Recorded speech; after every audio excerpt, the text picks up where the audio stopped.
अस्सलामुअलैकुम गाइस, अपने YouTube channel info Ahmad Shahzad में आप लोगों को खुशामदीद। आज की वीडियो में बात करेंगे ट्रैफिक और हमारा माशरा यानी कि रोड एक्सीडेंट के ऊपर बात करेंगे। किसी भी इंसानी ज़िंदगी में पेश आने वाला एक हादसा ना सिर्फ इस फ़र्द की बल्कि इससे प्यार करने वाले लोगों की मामलात ज़िंदगी को बहुत बुरी तरह मुतासर करता है।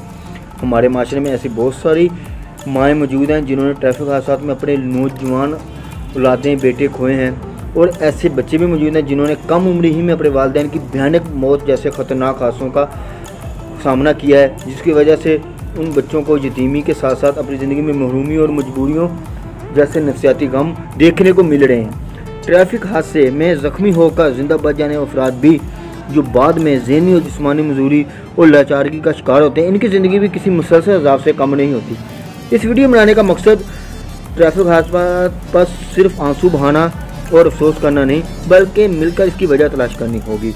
मज़ीद वीडियो को आगे बढ़ाने से पहले मैं आपसे गुजारिश करूँगा कि मेरे चैनल को सब्सक्राइब कर दें और बेल आइकन को प्रेस कर दें ताकि हर आने वाली नई वीडियो आपको जल्दी मिल सके। अब वापस अपनी वीडियो पे आता हूँ। मैं बात कर रहा था ट्रैफिक हादसा रोड एक्सीडेंट के ऊपर। आपको पहले मैं ट्रैफिक हादसा में होने वाली मौत का बता दूँ। आबादी के लिहाज से एशिया में सबसे ज़्यादा हादसा पाकिस्तान में हो रहे हैं, यानी कि रोड एक्सीडेंट सबसे ज़्यादा पाकिस्तान में हो रहे हैं। मोटरवे पुलिस की एक ताज़ा रिपोर्ट के मुताबिक हर साल तकरीबन 30 से 40 हज़ार अफराद ट्रैफिक हादसा यानी कि रोड एक्सीडेंट की वजह से मौत का शिकार हो रहे हैं, और इनमें ज़ख्मी होकर जिंदा बच जाने वाली की तादाद तकरीबन 2 गुना ज़्यादा है। माहिरीन ने एक और खौफनाक तहकीक में ये बताया कि आने वाले सालों में पाकिस्तान में ट्रैफिक हादसा और मौत की तीसरी वजह बन सकती है, यानी कि एक्सीडेंट की वजह से जो लोगों की जो मौत होगी ना, वो तीसरी वजह बन सकती है पाकिस्तान की। एक और खौफनाक सूरत हाल है। ट्रैफिक हादसा को रोकने के लिए हमें हंगामी बुनियादों पर काम करना होगा, इसमें कोई दो राय नहीं है। ट्रैफिक हादसा की सबसे बड़ी वजह इंसान खुद ही है। इंसान की जल्दबाजी है।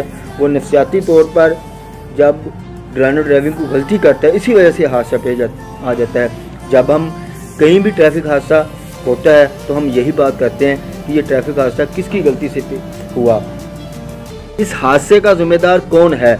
लेकिन हम ये सवाल क्यों नहीं उठाते, इससे ये गलती क्यों हुई, किस वजह से इसने अपनी ज़िंदगी के साथ साथ दूसरी की ज़िंदगी को गैर अहम समझा और उसको ख़तरे में डाला। ट्रैफिक हादसा की रोकथाम के लिए हमें बहुत सारी जिम्मेदारियों को निभाना होगा। दौरान ड्राइविंग मोबाइल फ़ोन का इस्तेमाल ना करें, तेज़ रफ्तारी और ओवर ड्राइविंग से बाज रहना होगा। दौरान ड्राइविंग ट्रैफिक इशारों का ख़ास ख्याल करना होगा। खस्ता हाल सड़कों पर गाड़ी को ध्यान से चलाना होगा। और इसके अलावा सबसे अहम बात है कि हमें अपनी गाड़ी को देखना होगा कि हमारी गाड़ी इस काबिल है कि वो रोड में चल सके, उसकी वजह से कहीं हादसा ना हो जाए। इस तरह की एहतियाती तदाबीर कर हम बच सकते हैं। उम्मीद करता हूँ आज की ये वीडियो आपको पसंद आई होगी। अपना बहुत सारा ख्याल रखें, मेरे चैनल का भी।